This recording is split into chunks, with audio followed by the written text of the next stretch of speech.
اس کو اندازہ ہے کہ ان کے بعد ان کا جانشین بہت بڑا ہوگا.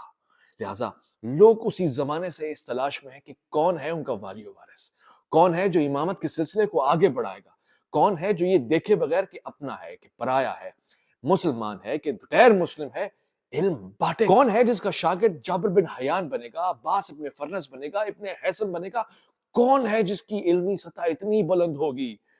دنیا بھر کو انتظار ہے. مگر ہوا کیا؟ اسماعیل اگلے امام بن گئے. یہاں پہ شروع ہوئی ڈویژن. یعنی بہت بڑے لوگوں کا یہ ماننا تھا کہ اسماعیل ہی غالب امکان کے تحت جعفر صادق علیہ السلام کے بعد امام بنیں گے، مگر تاریخی حقائق مختلف نکل آئے. حضرت اسماعیل کا انتقال خود امام جعفر صادق کے زمانے میں ہو گیا. یعنی امام جعفر صادق کی زندگی میں ان کے بڑے فرزند اسماعیل دنیا سے پردہ کر گئے. یہاں تک کہ آپ نے لوگوں کو بلایا، بتایا اور دکھایا کہ اسماعیل اب ہم میں نہیں رہے. جنازہ پڑھنے کے اوقات لمحات میں دنیا کو یہ بتایا کہ جعفر صادق یہ بتانا چاہتا ہے کہ دیکھو اسماعیل زندہ تو نہیں ہے. لوگ جواب دیتے تھے اسماعیل کا تو جنازہ ہے. شاید وہ یہی بتانا چاہ رہے تھے کہ اسماعیل دنیا سے چلے گئے، اور اب تم جسے غالب امکان میں امامت کا اہل سمجھ رہے تھے وہ تو اللہ کو پیارا ہو گیا. مگر بہرحال اختلاف رائے رکھنے والوں کا اختلاف موجود ہے. ڈویژن کا آغاز ہو چکا ہے. خود مسلمانوں میں ایک بڑی تعداد جو شیعہ ہے یا تفضیلی شیعہ ہے یا تفضیلی سنی ہے، مگر بہرحال مسلمان ہے اور امامت کا قائل ہے، وہ اسماعیل کی طرف تاک لگائے بیٹھے ہیں. مگر اسماعیل تو ہے نہیں، لہٰذا انہوں نے محمد بن اسماعیل یعنی ان کے فرزند نیک کو اپنا امام بنا لیا. دوسری طرف لوگوں نے امام جعفر صادق کے شاگردوں کو اپنا امام بنا لیا. کوئی حضرت امام ابو حنیفہ کے پیچھے چلا اور اتنی بڑی تعداد میں چلا کہ خود ایک فقہ ان کے شاگردوں نے تعمیر کر دیا.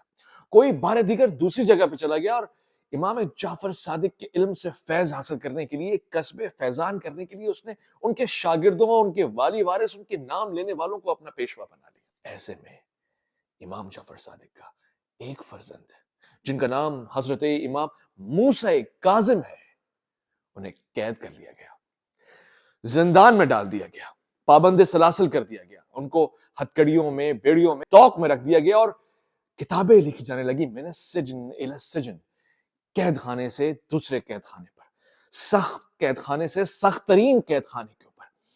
ایسے عقوبت خانوں میں آپ کو رہنا پڑا جہاں شاید صرف ہوا ہی آتی تھی اور سانس بھی مشکل سے لے سکتا ہے کوئی. ایسے عالم میں واضح طور سے حضرت امام سیدنا جعفر صادق کے ماننے والے محمد بن اسماعیل کے پیچھے چل پڑے اور انہوں نے اسماعیلی فرقہ تعمیر کر لیا. مکتب اسماعیلیہ بہت بڑا نام پا گیا. شارٹ کرنے لگا ہوں، مختصر سمجھیے گا. حضرت امام جعفر صادق کے تمام چاہنے والے شیعہ سنی ہر جگہ پہ دو بڑے دھڑوں میں تقسیم ہو گئے.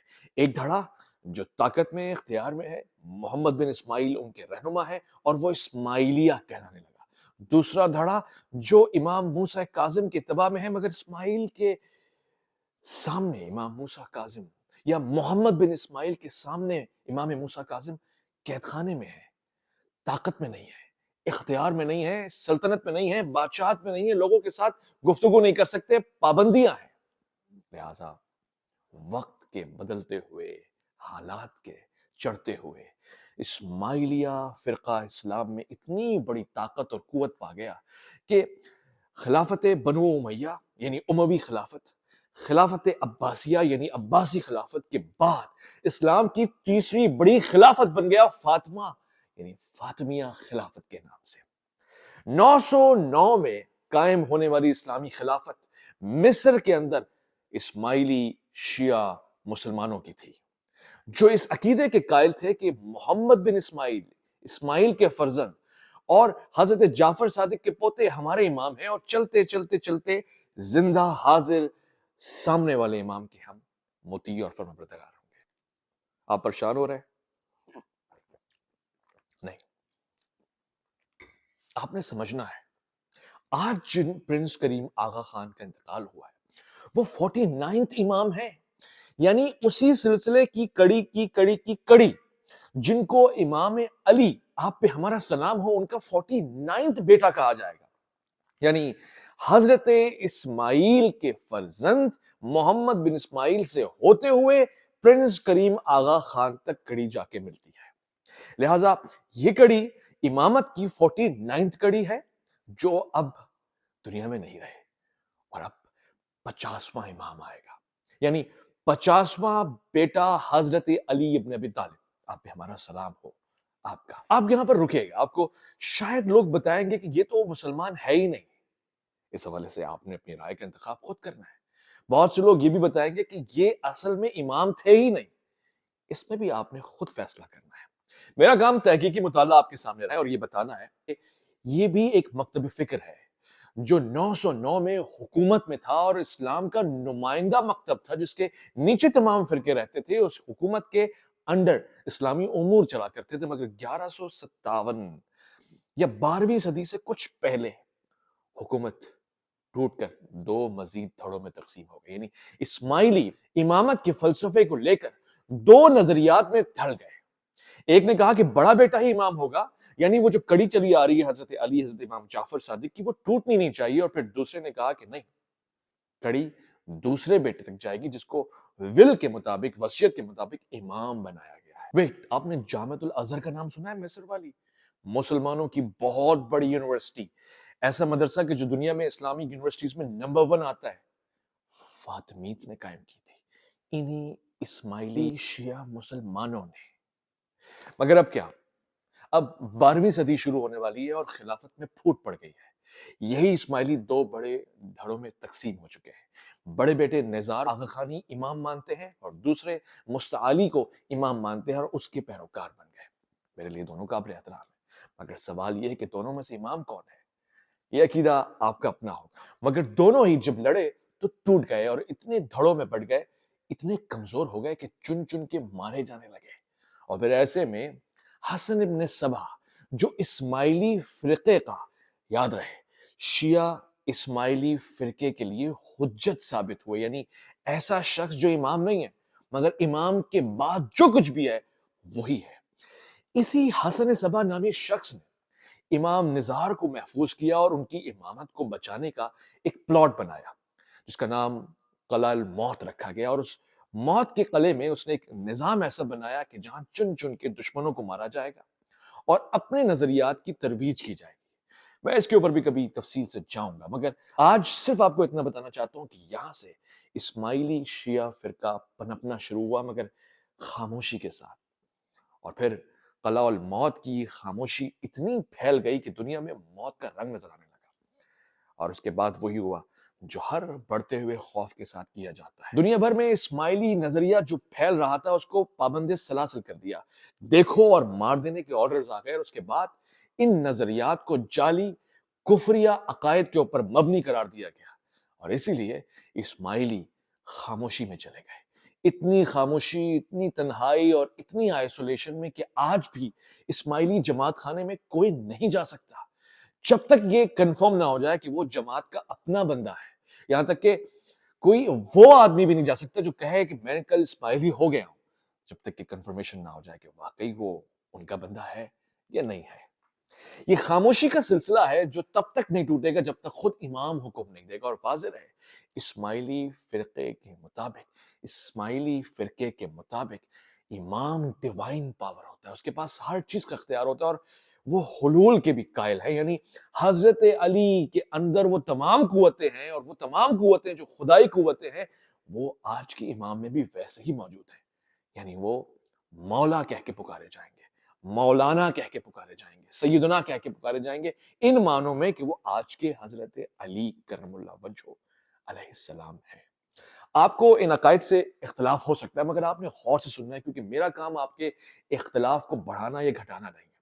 میرا کام آپ کو تاریخ کے نکات پیش کرنا ہے، کیونکہ آج ایک ایسی شخصیت کا انتقال ہوا ہے کہ جس نے بہت کام کیے ہیں، اس کے ماننے والے دنیا میں پھیلے ہوئے ہیں، اس کو کریڈٹ جاتا ہے، بہت سارے تمغات جاتے ہیں، چاہے وہ ایجوکیشن ہو، ویلفیئر سسٹم ہو، یا پھر پیس اینڈ کلچر ہارمونی کے اوپر بات ہو، مگر اس سے قطع نظر کی کیا ان کا دین، ان کا مکتب صحیح ترجمانی کر رہا تھا اسلام کی؟ میں صرف آپ کو یہ بتانا چاہتا ہوں کہ ایک قداور شخصیت اور اس کے بے شمار ماننے والے آج سوگوار ہیں، اور جلد ہی چند لمحوں میں 50ویں امام کا اعلان ہونے لگا ہے۔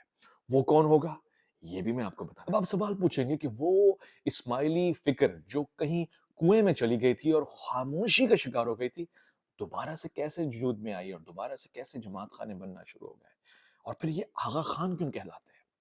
19ویں صدی میں ایران سے آنے والے امام حسن علی شاہ نے ہندوستان کا رخ کیا۔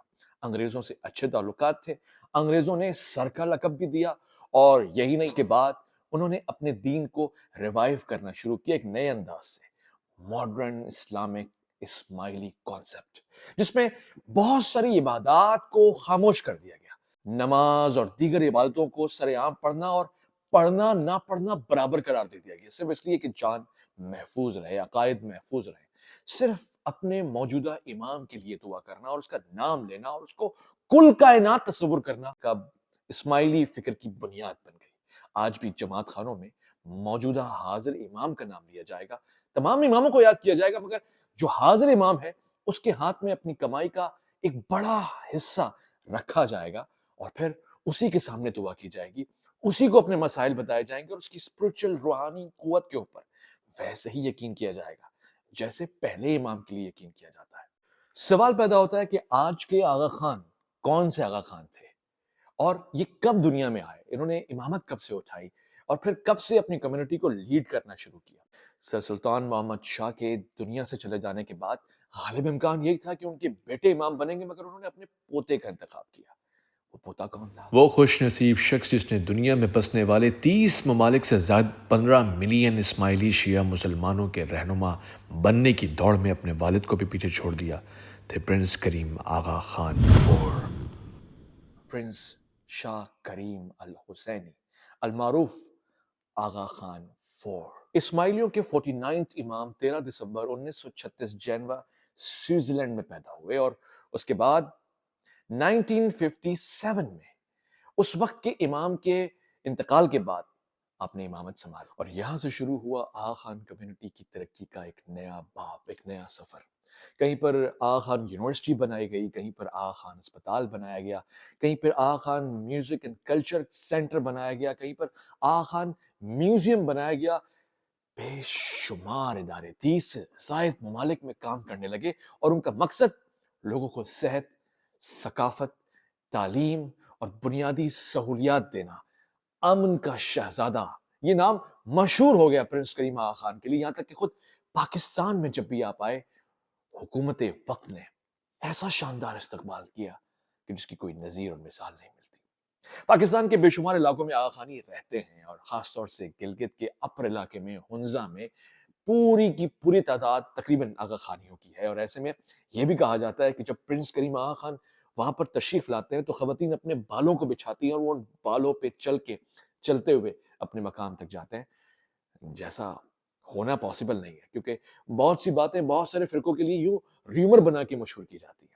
اس میں کوئی شک نہیں ہے کہ آغا خانی پڑھے لکھے ماڈریٹ ہوتے ہیں، اور ان کا تعلق دین سے اتنا نہیں ہوتا، روزہ، نماز یہ سب ان کے واجبات میں شامل نہیں ہے، مگر جو چیز بہت امپورٹنٹ ہے وہ یہ ہے کہ آغا خان کو یعنی پرنس کو یعنی حاضر امام کو اپنا سب کچھ مانا جائے، اور جو وہ بولے ویسا کر کے دکھانا ہوگا۔ دیکھا جائے تو اس کے بہت سارے فائدے ہیں، کچھ نقصانات بھی ہو سکتے ہیں۔ اگر آپ مجھ سے پوچھیں تو کم وقت میں آپ کو بہت سارے میرٹس بتا سکتا ہوں اور ایک ڈی میرٹ بھی بتا سکتا ہوں۔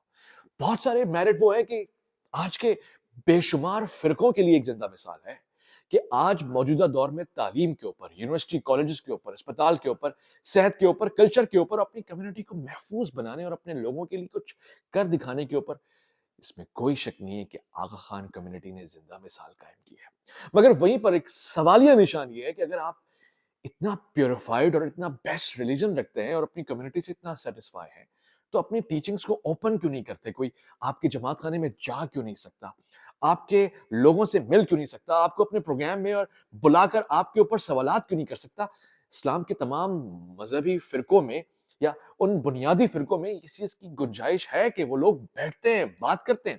خاص طور سے شیعہ کمیونٹی کے حوالے سے تو مشہور ہے کہ وہ اپنے کانسیپٹ کے اوپر بہت کانفیڈنٹ ہوتے ہیں اور وہ ڈسکس اور ڈیبیٹ کر سکتے ہیں، مگر آغا خانی اس پہ بالکل کمپرمائز نہیں کرتے، اور ان کے مطابق وہ آج بھی اس الموت والے واقعے کی زد میں ہے، یعنی خاموشی میں ہے، جب تک کہ ایک ایسا امام نہیں آ جاتا جو ان کو اذن دیتا ہے، آرڈر دیتا ہے کہ اب آپ نکل کر سامنے آ جائیں، اپنی پاور کو دوبارہ سے قائم کریں۔ اور سننے میں آیا ہے کہ وہ امام 50واں امام ہو سکتا ہے، یعنی اب بننے والے 50th امام کی یہ ذمہ داری ہو سکتی ہے کہ وہ اپنی چیزوں کو پبلک کرے۔ اس کے چانسز 50-50 ہیں، مگر کہنے والے یہ کہتے ہیں کہ 50واں امام ہاف سینچری کمپلیٹ نہیں کرے گا بلکہ سینچریز کو کریٹ کرے گا۔ سوال یہ ہے کہ اب اگلا آغا خانی امام کون ہوگا جس کے بارے میں اتنی چمہ گوئیاں ہیں، اتنی خبریں ہیں، اتنی پاورز اور اتنی ڈیوائن ویلیوز ہیں، اتنی ایکسپیکٹیشنز ہیں۔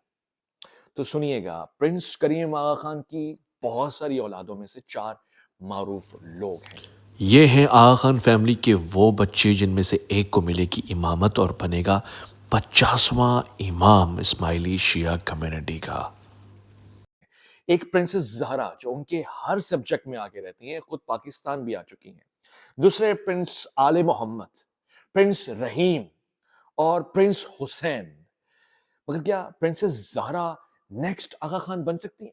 اس کا کوئی چانس نہیں ہے، کیونکہ آغا خانی کانسیپٹ کے مطابق خاتون، لڑکی، فیمیل کبھی بھی امام نہیں بنے گی، لہٰذا ان کو مائنس کر دیں گے۔ مگر ہاں، پرنس آل محمد یا پرنس رحیم کے بارے میں کمپٹیشن زیادہ ٹف ہے، اور غالب امکان میری فگر کے مطابق یا میری ریسرچ کے مطابق یہ ہے کہ پرنس رحیم آغا خان کے نیکسٹ سکسیسر اور 50ویں امام فار اسماعیلی کمیونٹی اناؤنس ہو جائیں گے۔ اس کا فیصلہ بہت ہی کم وقت میں ہو جائے گا، کیونکہ جس بھی امام کا نام آغا خان کی ول میں اناؤنس ہوگا وہی امام کنسیڈر کیا جائے گا۔ اس کے اندر وہ روح آ چکی ہوگی جو روحانی اور کرامتی اور امامی روح ہے، یعنی وہ فیض جو ان کے مطابق اللہ کے رسول اور ولی اور امام کے اندر موجود ہے، وہ اب اس کے اندر آ جائے گا اور وہ ڈیوائن پاورز کا اختیار رکھتا ہوگا۔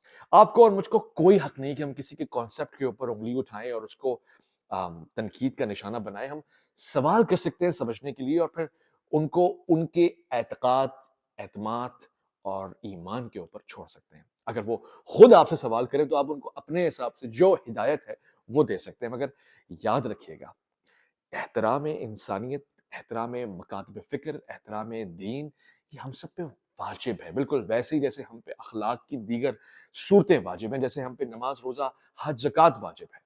نماز سے یاد آیا کہ ایک امپورٹنٹ فیکٹ بتاتا چلوں۔ امام یعنی دینی اور دنیاوی راہبر، امام یعنی جس کے پیچھے ساری عبادتیں قبول ہوتی ہیں۔ یہی جھگڑا آج مسلمانوں میں رہتا ہے کہ کون آگے کھڑا ہوگا، اور جو آگے کھڑا ہوا تھا وہی امام ہونا چاہیے، وہی رہبر ہونا چاہیے۔ مگر تصویر تو یہ بتاتی ہے کہ پرنس کریم آغا خان، جو کہ آغا خان کمیونٹی کے امام بھی ہیں، انہوں نے کسی اور کی امامت میں خود نماز ادا کی ہے۔